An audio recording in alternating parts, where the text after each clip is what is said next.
Hi dear friends, welcome to Neeraj associates. आज जो हम जिस टॉपिक पे बात करेंगे वो हम टॉपिक है आपका एफआईआर पे।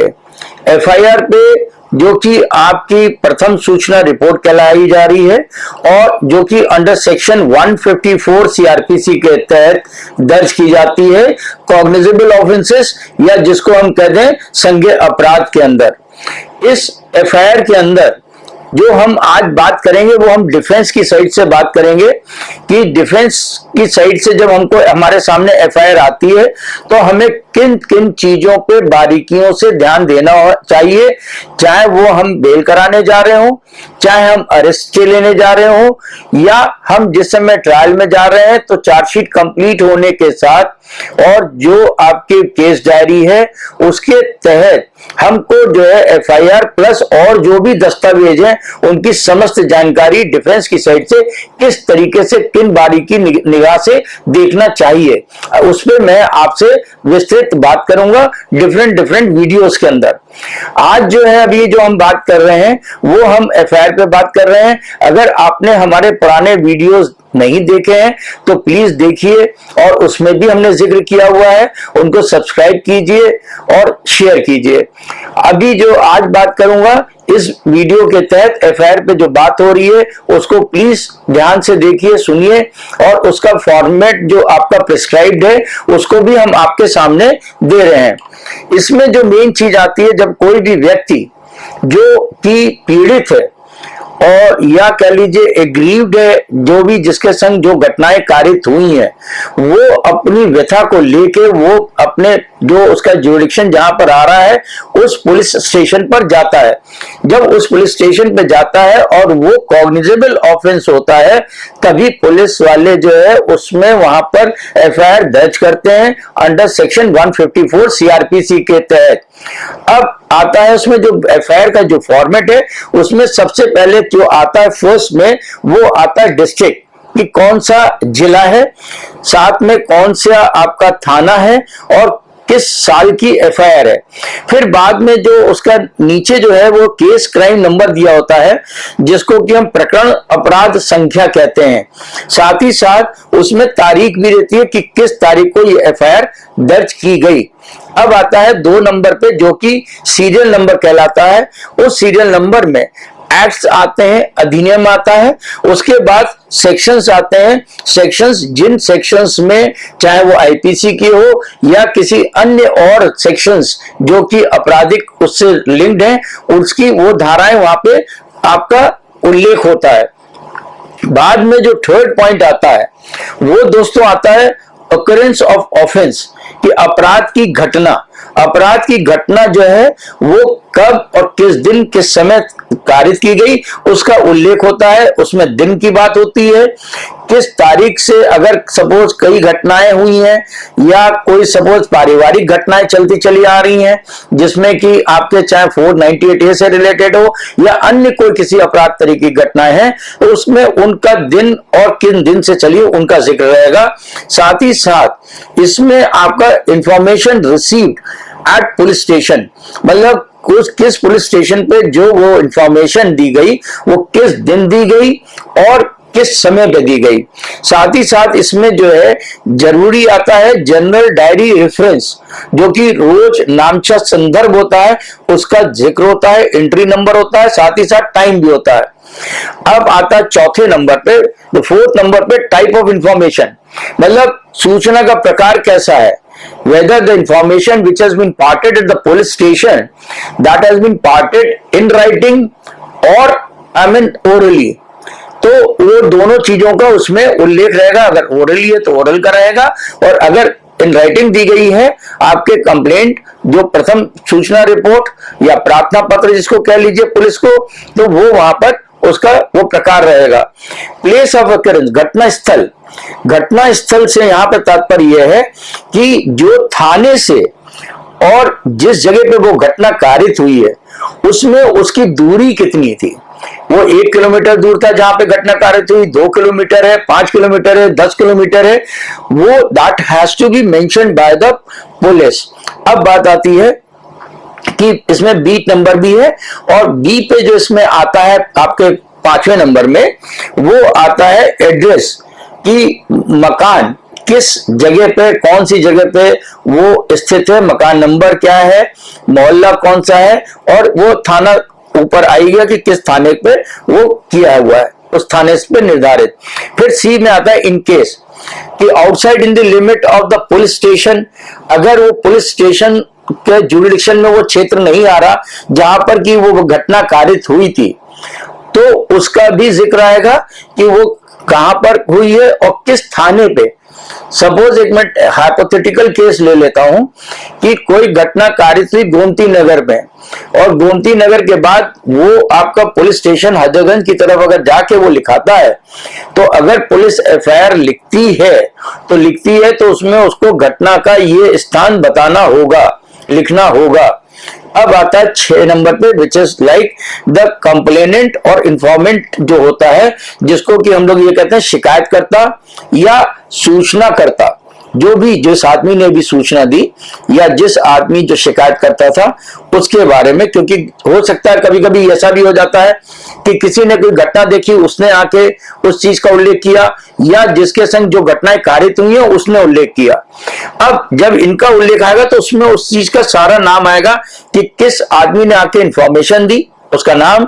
उसके फादर का नाम, उसकी डेट ऑफ बर्थ और उसकी एज, नेशनैलिटी, और साथ ही साथ उसमें देना वैसे दिया हुआ है इसके अंदर कि passport number, date of issue और साथ ही प्लेस ऑफ इशू भी इनका भी उल्लेख रहेगा, और उसकी ऑक्यूपेशन क्या है, वो जो आदमी है वो किस व्यवसाय से जुड़ा हुआ है। साथ ही साथ इसमें आपके एड्रेस आएगा और फोन नंबर का भी उल्लेख होना चाहिए। ये सारी चीजें आपके आ गई, जो कि शिकायतकर्ता पब्लिक सूचनाकर्ता की बात आ गई। जो 7वें नंबर पे है उसमें डिटेल्स ऑफ नोन और सस्पेक्टेड और unknown with full particulars, that is उसमें पूरा आपका जिक्र रहेगा एक्यूज के बारे में, कि जो अभियुक्त है उसका खुद का नाम, पता, एड्रेस, इस सब का जिक्र रहेगा। फिर आता है कि reasons for delay in reporting. ये बहुत एसेंशियल पार्ट है कि सपोज कोई घटना 6 महीने पहले घटित हुई थी या साल भर पहले घटित हुई थी और उसका जिक्र ही यहां पे नहीं किया गया, तो अगर इसका जिक्र करना बहुत अत्यंत आवश्यक है, पुलिस वालों को करना भी चाहिए कि ये उस समय घटना कारित हुई थी और ये एफआईआर अब रजिस्टर्ड की जा रही है। अब इसमें आता है और उसमें देरी क्यों की गई उसका भी उल्लेख रहना चाहिए। 9th नंबर पे आता है particulars of properties of interest. तो संबंधित जो आपकी संपत्ति है उसका विवरण दिया देना चाहिए अगर उससे रिलेटेड है, केस से related. Total value of property आएगी 10 नंबर पे, और चोरी संपत्ति का जो मूल्य है, the value of the particular property which has been stolen, वो भी वहां पे आपका उसका पूरा जिक्र आएगा। फिर आता है कि आपके मृत्यु समीक्षा रिपोर्ट जो कि 11वें नंबर पे है, जिसको हम इंक्वेस्ट रिपोर्ट कहते हैं, वो उसका उल्लेख होगा। 12 नंबर पे जो था आपका एफआईआर प्रथम सूचना के जो तथ्य हैं वो आएंगे, और 13 नंबर पे जो आता है वो action taken since the above information reveals commission of offence, और under section as mentioned in the item number 2। Item number 2 में क्या था कि उसमें कौन कौन सी धाराएं लगी हैं, आईपीसी की या किसी और चीज की, तो वो धाराओं का वहां पे उल्लेख दिया हुआ है। Registered the case and took up by investigation, और इसके बाद डायरेक्टेड नेम ऑफ आईओ, किस जांच अधिकारी को ये विवेचना दी गई उसका नाम आएगा, उसकी रैंक आएगी और उसका नंबर भी आएगा, फोन नंबर भी उसमें दिया रहता है। फिर इसके बाद आता है कि अगर रिफ्यूजल किया गया इन्वेस्टिगेशन तो उसके रीजंस क्या हैं, ये उसमें होता है और देना चाहिए उनको। और अगर ये ट्रांसफर टू पीएस, जैसा कि मैंने आपको बताया कि अगर वो जो है उनके ज्यूरिडिक्शन में ये कॉज ऑफ एक्शन नहीं हुआ है, कॉज ऑफ एक्शन किसी और उसमें हुआ है, तो 0 में एफआईआर दर्ज होगी और उसके बाद जो कंसर्न थाना है उस थाने में इनको ट्रांसफर करना चाहिए। अब बात आती है ज्यूरिडिक्शन पॉइंट्स की, जहां पर क्षेत्राधिकार के कारण जो वहां पे हस्तांतरित की गई तो क्यों की गई। FIR read over to the complainant, complainant को या इंफॉर्मेंट को एफआईआर पढ़ के सुनाई जाएगी और उसको admitted to be correctly recorded and copy given to the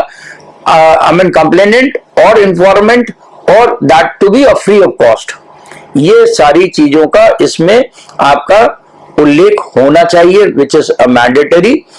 और पुलिस को जो एफआईआर है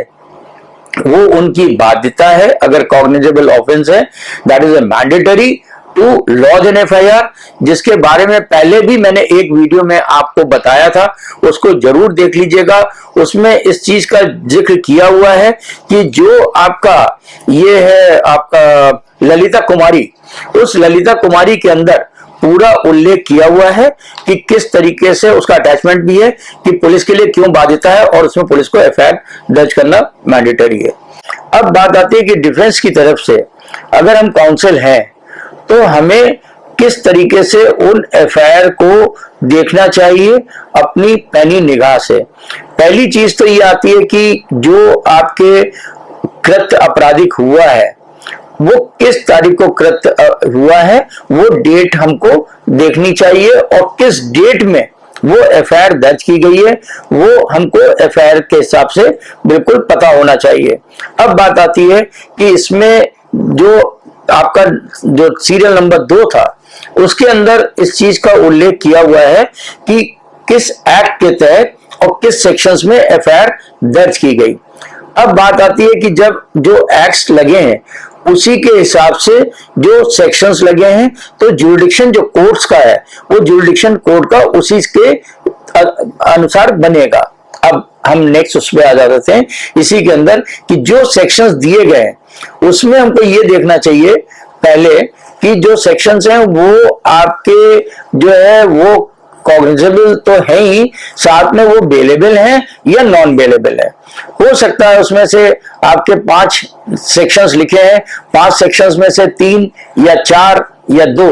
या 1 हो सकता है उसमें जो है वो बेलेबल हो, और अगर नॉन बेलेबल है तो वो नॉन बेलेबल के हिसाब से ही एफआईआर चलेगी और उसी हिसाब से आपको बेल मिल सकती है या नहीं भी मिल सकती है। That is the discretion of the honourable court. अब बात आती है कि जो आपके सेक्शंस लिखे थे वो आपके कंपाउंडेबल हैं या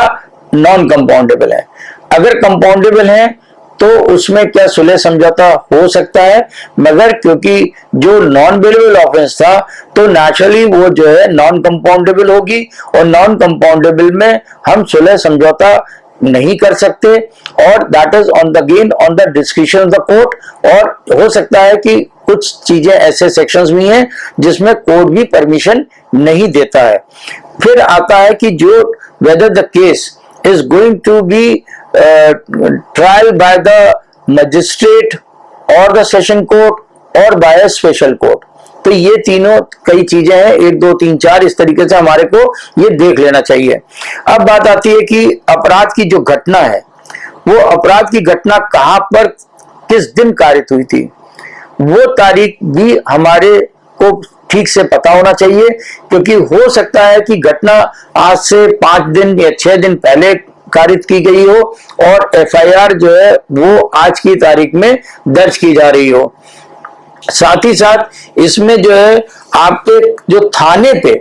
वो इंफॉर्मेशन कब रिसीव हुई उसका जो टाइम है और उसका जो आपका दिन है वो जरूरी हमको पता होना चाहिए और वो उस एफआईआर से ही आपको पता चल जाता है। बात आती है फिर जनरल डायरी की। जो जनरल डायरी रेफरेंस है जिसको कि हम रोज नामचा आपका संदर्भ कहते हैं, उसके अंदर जो है उसका एंट्री नंबर होता है और उसमें भी टाइम दिया हुआ होता है। तो ये भी पता रहता है कि ऐसा तो नहीं कि टाइम में और उसमें जो है कोई विरोधाभास आ रहा है। अब सूचना का जो प्रकार के बारे में बात की गई थी कि कभी कभी क्या होता है कि आदमी मौखिक रूप से बताता है और पुलिस जो है वो उसको उसके हिसाब से अपने हिसाब से उसको लिख लेती है। ये दिया हुआ भी है 154 के अंदर कि वो आपने जितनी घटना बताई तो वो उसको संक्षेप में करके भी लिख सकता है। तो वो आपका जो आपने दी है, तो अगर मौखिक दी है तो उसका भी वहां पर लिखा होगा, और अगर आपने लिखित दी है तो लिखित के बारे में भी आपने जो प्रार्थना पत्र दिया था वो आपने साइन करके दिया था वो पुलिस वालों के इस एफआईआर के संग एक अटैचमेंट के रूप में रहता है। फिर बात आती है कि जो प्लेस ऑफ अक्यूरेंस थी उसकी थाने से कितनी दूरी थी। अब थाने से दूरी देखना इसलिए जरूरी है कि हो सकता है जो घटना घटी वो थाने से 1 किलोमीटर की दूरी में घटी या आधे किलोमीटर की दूरी में घटी, या एक ऐसी दूरी पे घटी 10 किलोमीटर या 20 किलोमीटर जो कि उस बीच में कहीं और दूसरा थाना आया हो, तो वो उसके जुरिडिक्शन में जानी चाहिए थी, जिसमें कि वो उससे एकदम डिस्टेंस के हिसाब से प्लस थाने के हिसाब से पता चल जाएगा, जिसमें कि इसमें भी दिया हुआ है कि उसमें जो अगर दूसरे थाने का है तो दूसरे थाने का भी जिक्र होगा, वो जो एफआईआर है वो 0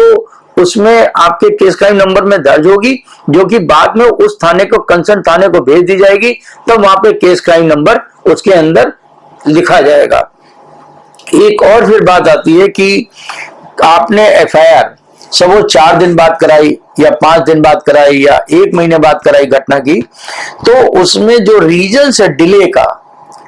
वो आपको लिखना जो है वहां पे पुलिस के लिए, दैट इज ऑल्सो मैंडेटरी। और वो कंप्लेनेंट और इंफॉर्मेंट शिकायतकर्ता ही या जो आपके जो वादी मुकदमा है वही तो लिखा रहा है अपना प्रार्थना पत्र, तो उसमें मेंशन करना बहुत जरूरी है। इसमें पुलिस तभी लिखेगी जब आपने उसमें मेंशन किया होगा कि वहां पे जो है ये मैं 1 महीने बाद क्यों इसकी सूचना पुलिस में दे रहा हूं, या मैं 15 दिन बाद दे रहा हूं या 20 दिन बाद दे रहा हूं, ये आपका आ गया। प्लस जो है इसमें एक और जो सबसे एसेंशियल चीज है, जो बात की लाइन है उसको प्लीज ध्यान से देखिएगा, एफआईआर में दी हुई है कि FIR read over to the complainant और informant admitted to be correctly recorded and a copy of given to the complainant or informant free of cost। जो आपने अपनी तहरीर कह लीजिए या अपना प्रार्थना पत्र कह लीजिए जिसको कि आपने पुलिस में दिया था लिख के, उसको जब पुलिस वाले ने लिख लिया तो वो आपको पढ़कर सुनाएगा, बताएगा, तथा उसके बाद उसकी कॉपी जो है वो आपको फ्री ऑफ कॉस्ट मुहैया कराएगा। ये इसलिए भी जरूरी है कि कल को ऐसा ना हो कि आपको पता ही नहीं है कि जो लिखा गया है, और आप कल को अगर कहीं पे कोर्ट में कहते हैं कि साहब मुझे तो पता ही नहीं था ये क्या लिख दिया, तो वो कंसीडर नहीं किया जाएगा। ये लेके चला जा रहा है कि आपकी समझ चीजें जानकारी में। अब डिफेंस के लिए हम जो है एक केस स्टडी आपके समक्ष लेके आए। अगर आपको हमारे वीडियोस अच्छे लगे हों तो प्लीज शेयर कीजिए, लाइक कीजिए और सब्सक्राइब कीजिए। Thank you.